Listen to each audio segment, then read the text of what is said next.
So here recently, I noticed a lot of people are more into holistic approaches as opposed to medicine and things, which is great because I agree, Big Pharma does suck and they have done some very shady things. But where I want to step in and say something is when it comes to medicines that treat mental illness.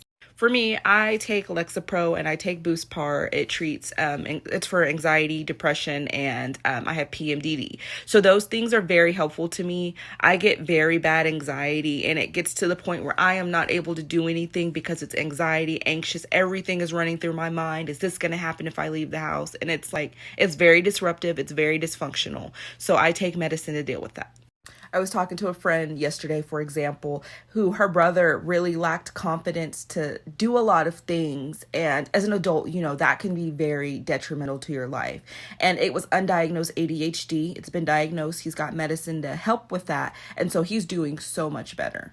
And there's a lot of shame and stigma for people who do take medicine to treat mental health. And let me just start by saying, if you are someone who can say something like, oh, you're weak because you take medicine to deal with your anxiety, you just need to change your life, change your mindset. You are in a place of privilege where you should not even have the nerve to say something like that. If you do not deal with mental illness, you cannot form opinions about how people treat their mental illness. Mental illness is not something as simple as changing your mindset. It's something in your brain that is not functioning properly. Chemicals are not being released properly. Serotonin, things like that. And like I said, I get it. Big Pharma sucks. And there are times where even now there's stuff coming up. You got things about like the talcum powder, stuff like that. Things are coming out about these companies. But you don't need to let that cloud the fact that there are people who have these illnesses that need actual treatment. Counseling, psychotherapy, typical things are not always enough. Things like Lexapro, Ritalin, Adderall, things like that are actually helpful to some people. And, I'm a counseling grad student. I'm a mental health professional.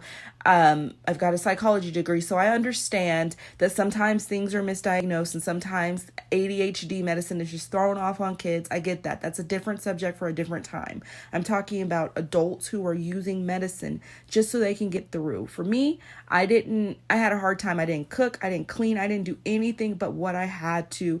There was times where I would shower once a week, didn't do my hair. Like, my depression and anxiety was so bad, and it's treated now. I take Lexapro, I take Boostpar to deal with things. I also work out, I eat healthier. So all that stuff helps alongside each other. But I do not truly think that I would be in a good mindset and a good place if it wasn't for these medicines. So be kinder to people. Stop the stigma of medicine. If you don't know the true effects of it, educate yourself, be kind. Thank you for listening.